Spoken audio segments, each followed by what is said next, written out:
Estoy en el Evangelio de San Juan, capítulo 14. Evangelio de San Juan, capítulo 14, verso 30.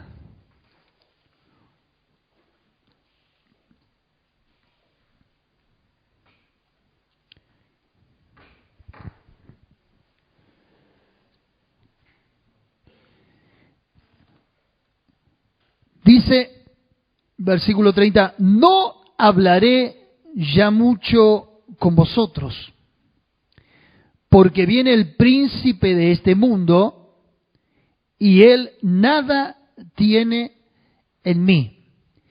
Le voy a leer de nuevo.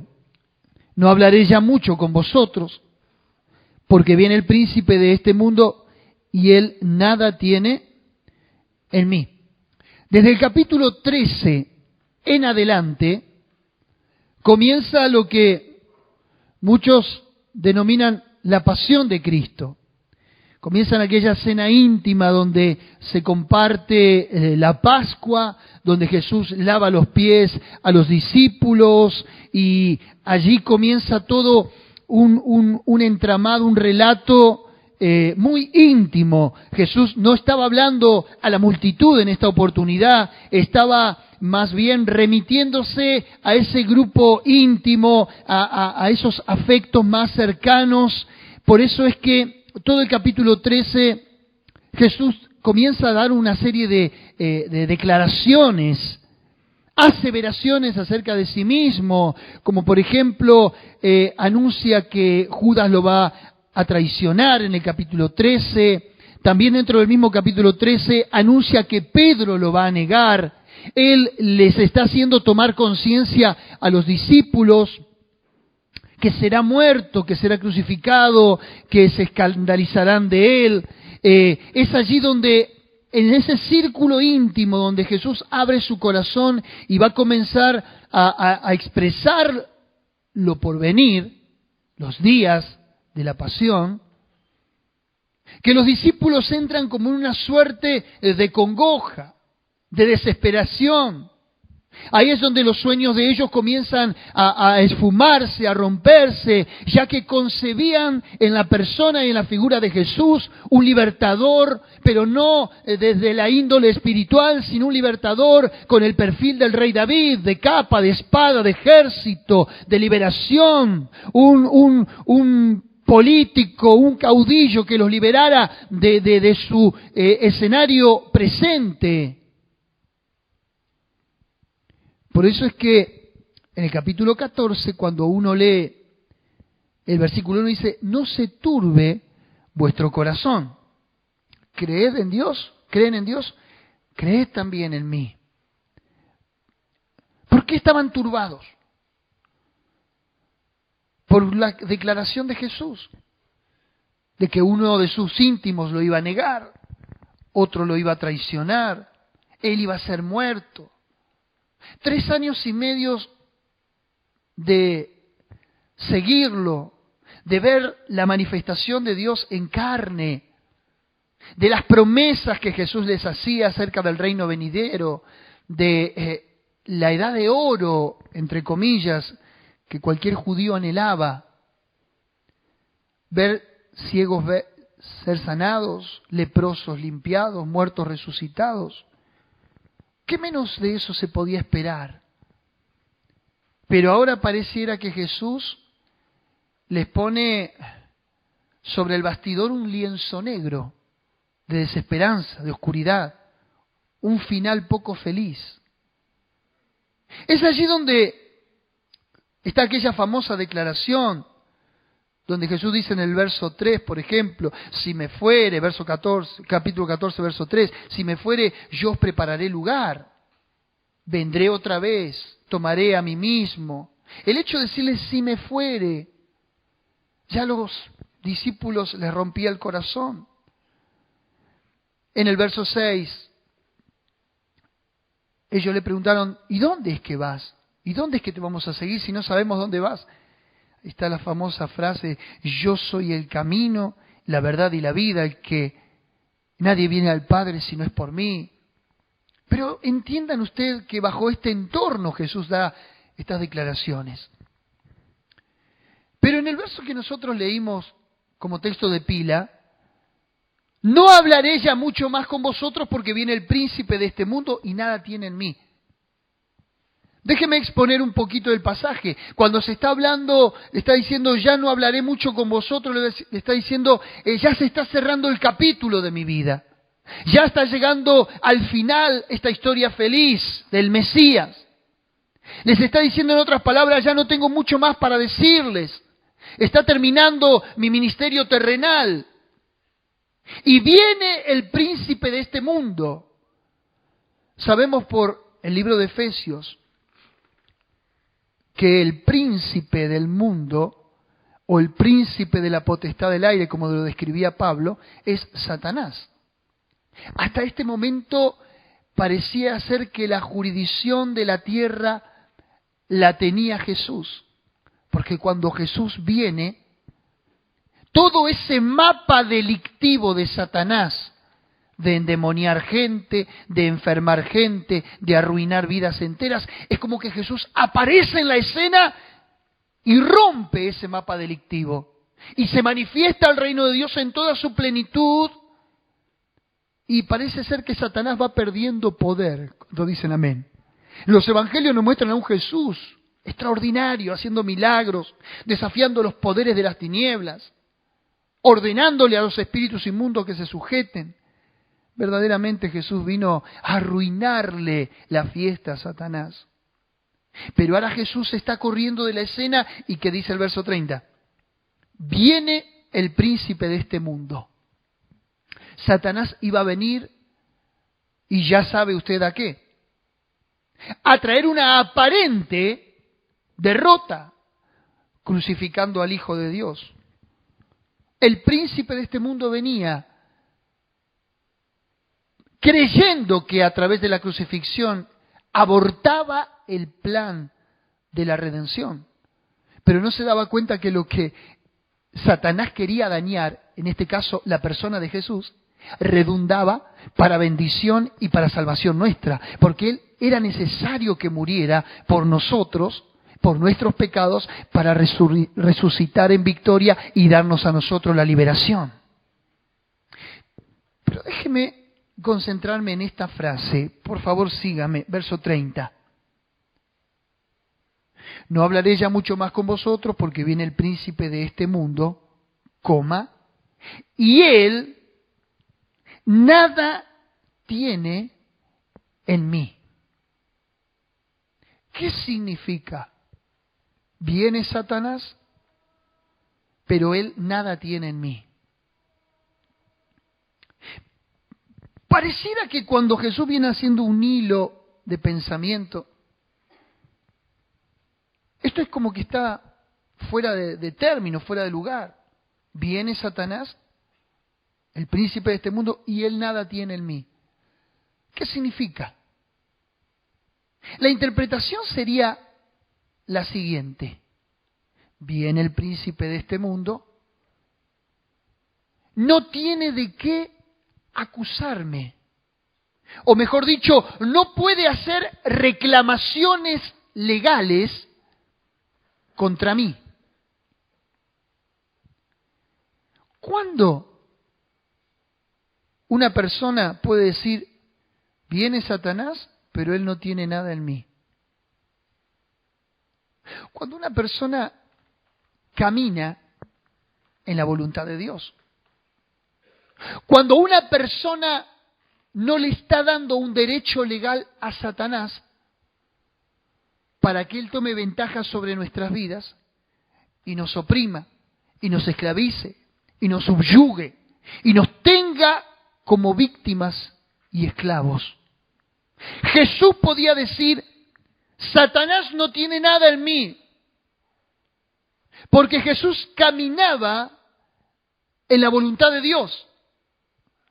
Jesús no le daba ni un ápice de terreno, no le daba ni un margen, ni un milímetro a Satanás para que Satanás pudiera tener jurisdicción en su persona. Alguno podrá decirme, bueno, pero era Jesús, era perfecto, era el Hijo de Dios. Más vale que Satanás no se iba a meter con Jesús. Más vale que Jesús no iba a tener ningún área vulnerable en su vida para que Satanás lo domine. Era Jesús. Momentos, señores. Filipenses capítulo 2 dice que cuando Jesús se encarna y viene al mundo como hombre, se despoja de su gloria. Y la Biblia dice que Él no estimó el ser igual a Dios como cosa que aferrarse, sino que se despojó de sí mismo. Está hablando que se deshizo de su divinidad. Ahí la palabra griega despojó es kenosis, significa vaciarse. Lo pongo en limpio. Jesús, cuando viene a la tierra, deja su divinidad y se hace 100% hombre. Si no, lea el libro de Hebreos, donde dice que en su humanidad, o mejor dicho, en los días de su carne. Así que yo quiero que usted mire aquí a Jesús como hombre. Porque pareciera que cuando decimos, bajo esta declaración de Jesús, Él nada tiene en mí, podríamos llegar a pensar, claro, ¿qué va a tener Satanás dentro de Jesús? Si Jesús era Dios. Señores míos, si fuera que Él se va a agarrar de los atributos de Dios para enfrentar la cruz, estamos en un grave error teológico. Note usted que cuando Jesús ora en el huerto de Getsemaní, Él ora como cualquier mortal y le dice al Padre, Padre, si es posible, pasa de mí esta. Ahí vemos que Jesús no está haciendo uso de sus facultades divinas. ¿Me está entendiendo? Él podría despojarse de la parte humana y tomar participación como Dios, sí. Cuando Pedro le corta la oreja a un siervo del sumo sacerdote llamado Malco, y Jesús le dice a Pedro, detén la espada, porque el que espada mata, a espada muere. Y le dice a Pedro, Pedro, si yo quisiera librarme de este momento, no le diría a mi Padre y Él enviaría 12 legiones de ángeles para librarme, pero no puede ser así porque yo tengo que morir. ¿Recuerda el pasaje? Ahí podría haber Jesús hecho uso de sus facultades divinas, pero Jesús no hace abuso de Él como Dios. Y aquí Jesús habla como hombre y dice, viene Satanás, viene el príncipe del mundo y él nada tiene en mí. La pregunta en esta noche, mis tesoros, es la pregunta que yo me hice frente al texto. ¿Hay alguien que puede pararse en esta declaración como Jesús y decir, viene Satanás, pero él no tiene nada en mí?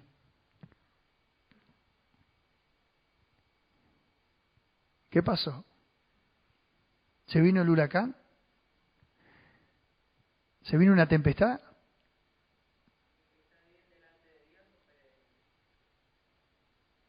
Amén. Ahora, piensen un momento esto. Si en mí hay mentira, tiene algo en mí Satanás. Si en mí hay odio, ¿tiene algo en mí Satanás? Si en mí hay deseos impuros, ¿tiene algo en mí Satanás?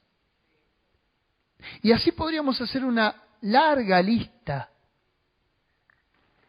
Y claro, como todos tenemos áreas vulnerables en nuestra vida, Satanás puede tomar esas áreas vulnerables y desde esas áreas vulnerables dominar nuestra vida cristiana, nuestro diario vivir.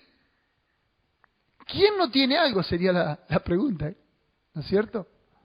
Ahora, si nosotros tenemos que tomar como modelo a este Jesús encarnado, netamente hombre. Yo creo que todo lo que está escrito de Jesús está escrito para que nosotros lo imitemos. ¿Cuántos dicen amén? Ahora, según el texto, Jesús dijo, nada tiene Satanás en mí. Y si yo tengo que aplicar esta escritura a mi vida cotidiana, yo debería decir lo mismo. Nada tiene que tener Satanás en mí. Porque Jesús se puso como ejemplo de cada uno de nosotros. Recuerde que Él es el postrer Adán. El primer Adán pecó, el segundo Adán vino sin pecado. Nosotros deberíamos tomarlo como modelo. Satanás no debería, subraya esa palabra, no debería tener nada que reclamar dentro nuestro. Ahora, hay como una malinterpretación, hay veces, de lo que nos pasa. Cuando una persona cae en pecado, cuando una persona le falla a Dios, mire cómo somos, enseguida le adjudicamos la culpa y decimos, este diablo, ¿sí o no? ¿Cuánto le echaron la culpa más de una vez? A ese pobre infeliz, a ese pájaro, ¿cuánto le echaron la culpa? Es como que buscamos culpables de lo que nosotros somos responsables. ¿Sí? Quiero decirles algo que muchas veces es un grave error, un error garrafal, teológico. Satanás no puede producir pecado. Dígaselo al de al lado para que le quede bien claro. Satanás no produce pecado. Él es pecador desde antes que nosotros, y viejo pecador, porque él se rebeló contra Dios y rebeló una tercera cuarta parte de los ángeles, los cuales fueron arrojados a la tierra, según la Escritura. Claro que Satanás peca desde el principio, dice Jesús en el capítulo 8 del mismo Evangelio de Juan, y es padre de mentira, y él peca desde el principio. Pero él no produce pecado en el hombre. Ya el hombre en sí mismo tiene pecado. Porque en el huerto del Edén, Satanás lo incita a Adán a que desobedezca a Dios. Cuando lo incita y Adán cae, ahí el hombre peca. Pero ahí ya es responsabilidad propia del hombre. Pero Satanás no produce el pecado, incita al pecado. ¿Me está siguiendo? El diablo no puede producir pecado en el hombre porque el hombre ya lo tiene, ya lo trae incorporado. Lo que sí hace Satanás es activar o incitar desde afuera lo que el hombre ya tiene adentro, en su interior. Es lo que la Biblia llama, esa palabra media extraña, pero es así, concupiscencia. El deseo pecaminoso que ya habita dentro del hombre. Así que cada vez que usted haga algo que ofende a Dios, cada vez que usted contrite al Espíritu Santo de Dios mediante actos erráticos, cuando ofendemos a Dios y demás, no busque como responsable a Satanás. El único responsable es usted. Usted me puede decir, sí, pero el diablo me incitó, me tendió una trampa, me produjo la escena. Sí, pero el hombre es ahí quien tiene la facultad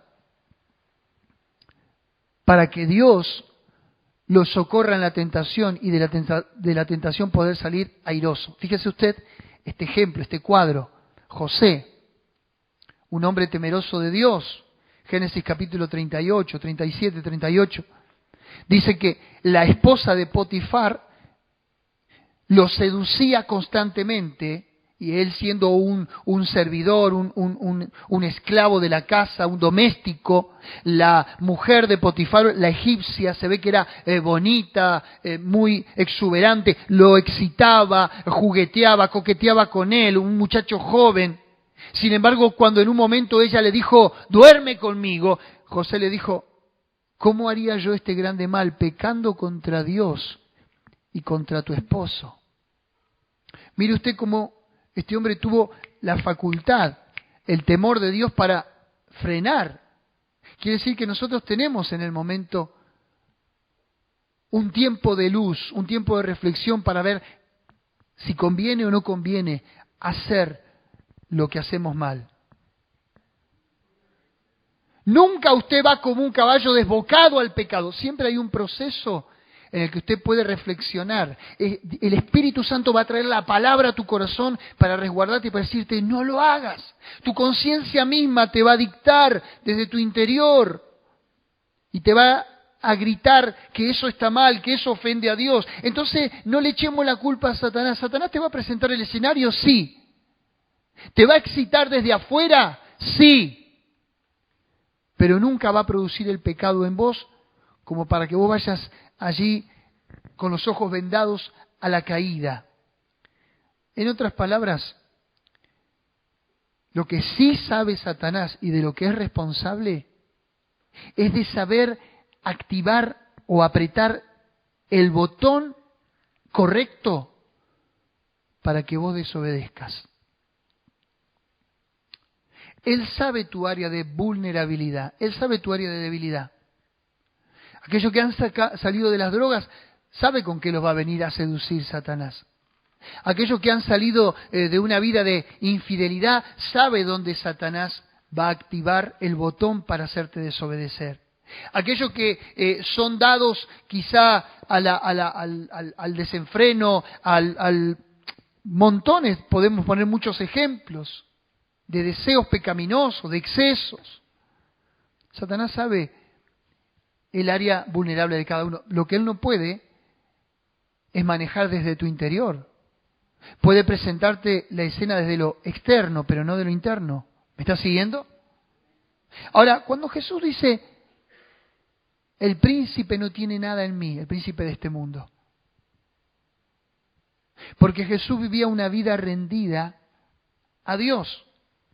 Ahora, ¿cómo hacía Jesús para mantenerse en esta declaración como hombre? Bueno, yo en el mismo contexto del Evangelio de Juan encontré las respuestas. San Juan capítulo 8, verso 32.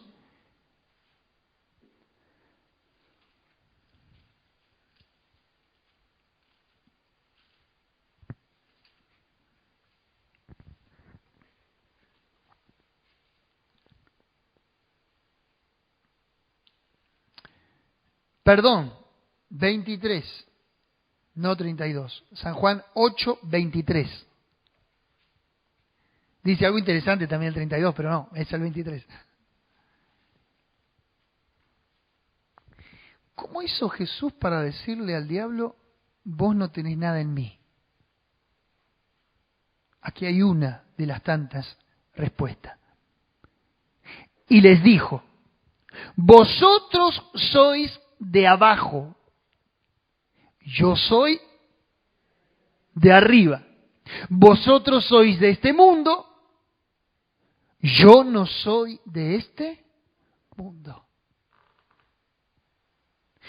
Cuando nacemos de nuevo, por medio del arrepentimiento, de la regeneración que Dios opera dentro del cristiano, nuevo nacimiento, ¿de dónde nace uno? De arriba, del cielo. Por eso esta pequeña oración es motivo suficiente. Dice, yo no soy de este mundo, dígalo.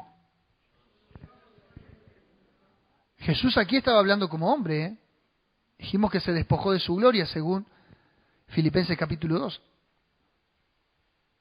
Cuando somos tentados por Satanás, ¿qué deberíamos decirle? Te equivocaste de envase. Yo no soy de este mundo. Entonces Satanás no puede venir a buscar algo adentro tuyo porque no va a tener, porque vos no sos de este mundo. Y el no ser de este mundo te hace que no pertenezcas a este sistema. Vivimos en el mundo, pero no acompañamos este corso infame.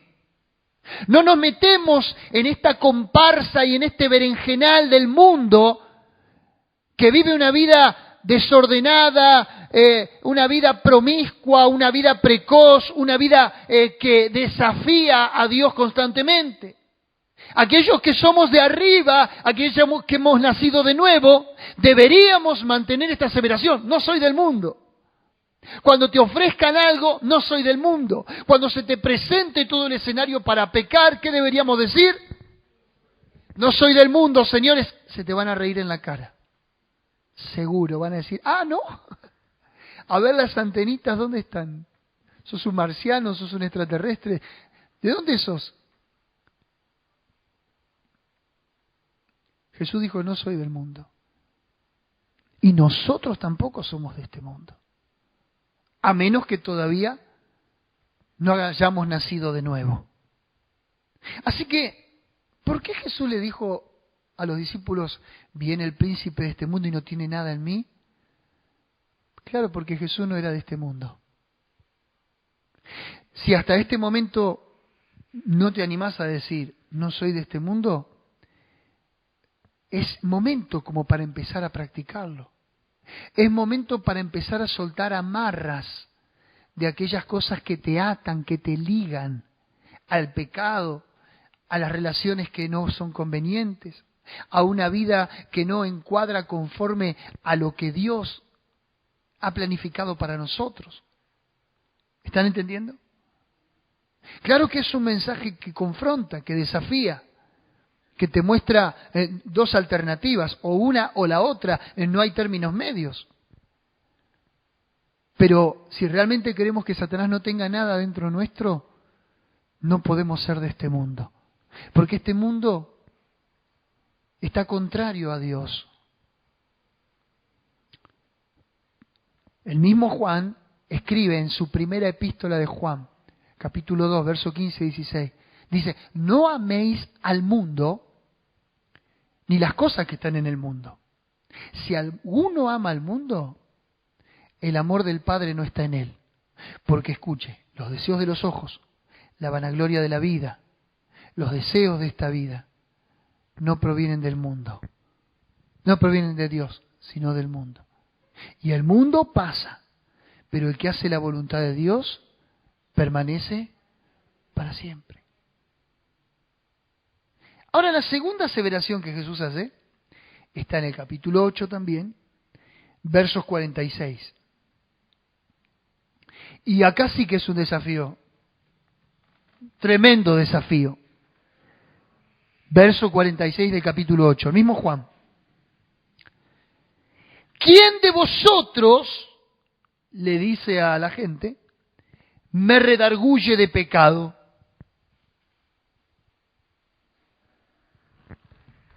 Es como pararse frente al público y exponerse al escrutinio público y decirle: ¿quién de ustedes tiene algo de qué acusarme? ¿Cómo hay que caminar para decir esto? Hola. ¿Quién de ustedes me puede acusar de pecado? Mire, nosotros tenemos políticos. No hay uno que no termine bajo un juicio político. Tremendo, ¿no? Pocos dejaron un cargo de primer ministro sin antecedentes o sin causas o sin procesos. Hoy tenemos gente que nos gobierna, que los tienen procesados, que los tienen condenados y siguen. ¿Pueden decir esto? Para nada. Realmente hay que llevar una trayectoria y un ministerio público como el de Jesús y cerrando el capítulo de la vida decirle a la gente: ¿quiénes de ustedes tienen algo para decir en contra mío?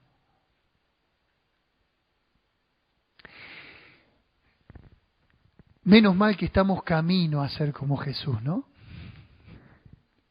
Todavía podemos tener esos márgenes de errores, sí, seguramente. Seguramente vamos a seguir fallando, seguramente vamos a caminar y vamos a declinar y alguna vez hasta vamos a tropezar y siempre habrá alguien que se podrá parar y decirnos: sí, vos hiciste esto, vos sos aquello, vos sos lo otro. Jesús dijo, ¿quién me redarguye de pecado? ¡Qué desafío para caminar de esta manera! Ahora entiendo por qué Jesús dijo, perdón, y nadie lo acusó de nada. Bueno, sí. Le dijeron a Jesús que era un lunático. Le dijeron a Jesús que por el príncipe de los demonios, Belcebú, él echaba a los demonios. Le dijeron farsante.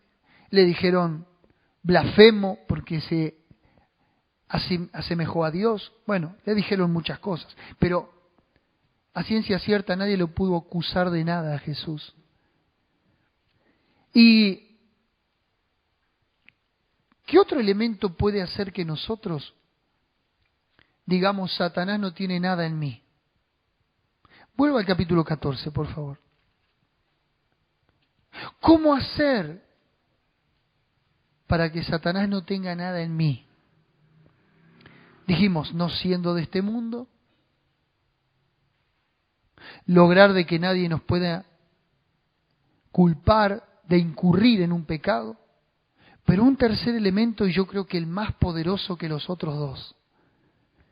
Capítulo 14, verso 15, mire lo que dice. Si me amáis, guardad mis mandamientos. Y yo rogaré al Padre y os dará otro consolador para que esté con vosotros para siempre. Recuerde usted el contexto que le comenté al principio. Ellos están mal, están tristes porque Jesús se iba. Entonces en el verso 16 dice, yo rogaré al Padre y Él los dará otro consolador. Yo me voy, pero viene otro. Verso 17, ahí está. El Espíritu de verdad, al cual el mundo no puede recibir, porque no le ve ni le conoce, pero vosotros le conocéis, entre paréntesis, énfasis añadido, porque no son del mundo. Porque mora con vosotros y estará diga conmigo, mora con vosotros y estará en. Y esto, escuche bien, no es una cuestión de semántica.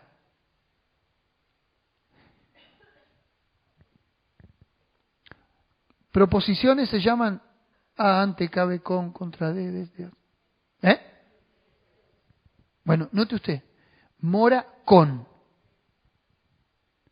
y estará en. Voy a hacer de nuevo un énfasis. Con, en, con, en. Estas dos proposiciones, si faltaran en la oración, faltaría la esencia de lo que el Espíritu Santo hace con nosotros. Está con nosotros. Puede llegar a sonar y a interpretarse desde un modo externo. Pero cuando yo digo en, habla de un elemento interno. Con, da la idea de algo que te acompaña. Pero si yo digo en, estoy hablando de algo que está dentro tuyo. Ese es el mejor aliado que podamos tener para que Satanás no tenga nada que reclamar de nuestra conducta o de nuestro corazón. Que el Espíritu Santo esté con y en nosotros, por fuera y por dentro. ¿Cuántos dicen amén? ¿Qué podía reclamar de Jesús?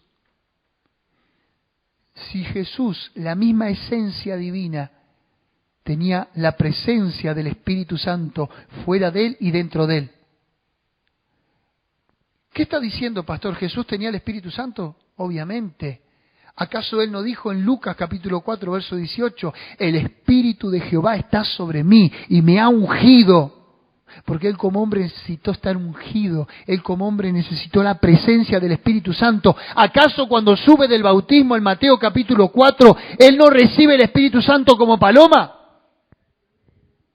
Hola. Vale decir entonces que cuando Satanás quiere reclamar algo de adentro de Jesús, no lo puede tener, porque Jesús tenía la plenitud del Espíritu del Padre dentro de él.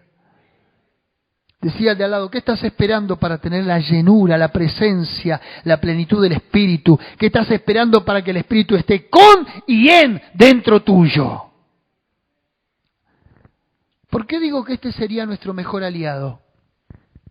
Porque quiero decirte que tenés muchas cosas dentro tuyo que son tu peor enemigo, que te juegan en contra, que te traicionan.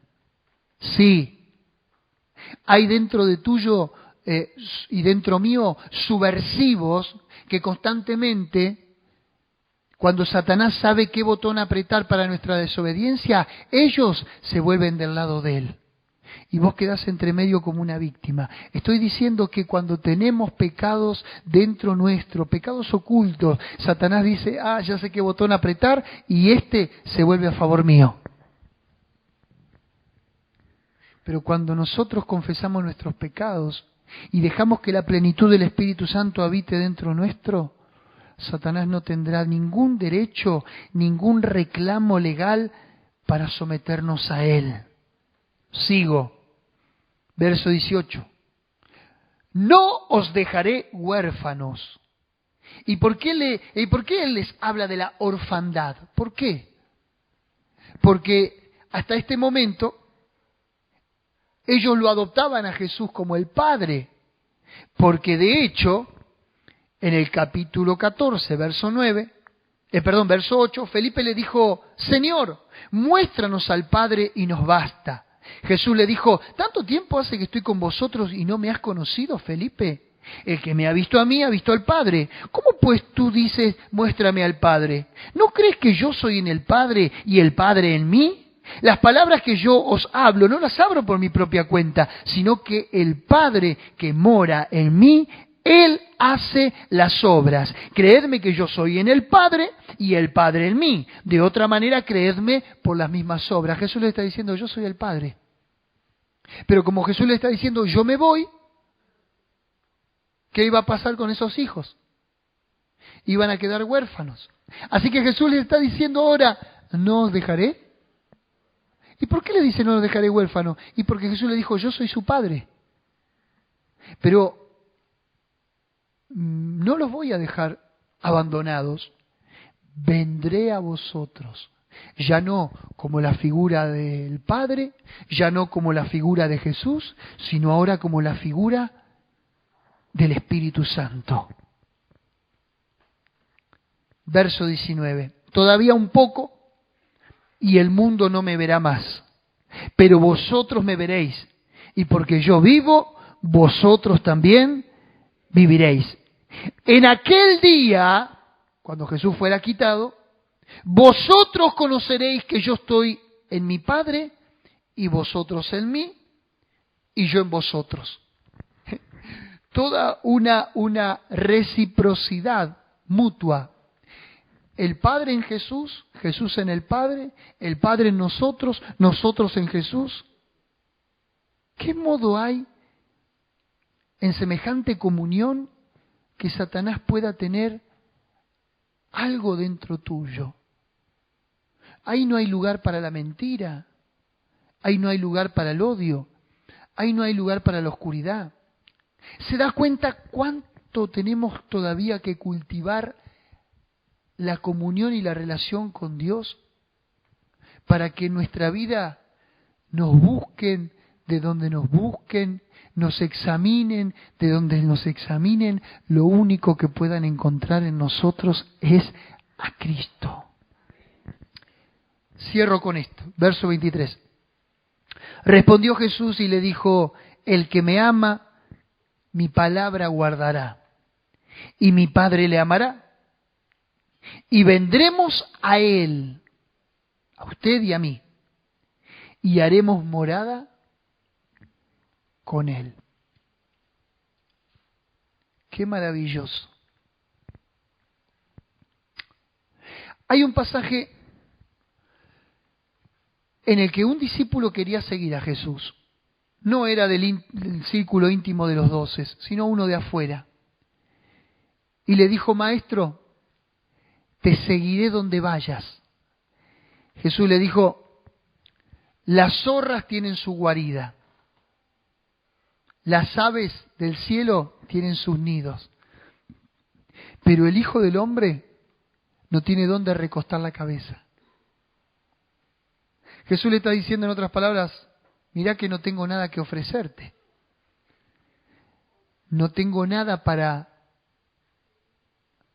tenerte conmigo. Pero yo veo un doble discurso aquí. El Hijo del Hombre no tiene dónde recostar su cabeza. En otras palabras, no tiene morada. ¿Sí? ¿Por qué Jesús no quiso morada aquí en la tierra? ¿Por qué no la tuvo? Porque la morada de Jesús ibas a ser vos e iba a ser yo. Diga conmigo: ahora Jesús tiene donde recostar su cabeza. Porque dice el texto muy clarito, ¿sí? Vendremos a Él y haremos morada con Él. Cierro con el versículo 30. No hablaré ya mucho con vosotros, porque viene el príncipe de este mundo y Él nada tiene en mí. ¿Por qué Jesús pudo decir esto como hombre? ¿Y por qué podemos decirlo vos y yo? Yo no soy de este mundo. ¿Quién me redarguye de pecado? Jesús vendrá y hará morada dentro mío. ¿Qué reclamo puede tener de mí? Oremos y pidámosle a Dios que sea tal su presencia dentro nuestro y nuestra comunión con Él, que Satanás no encuentre bache donde meterse en nuestra vida y desde allí manipularnos, someternos y hacernos la vida infeliz. ¿Cuántos dicen amén?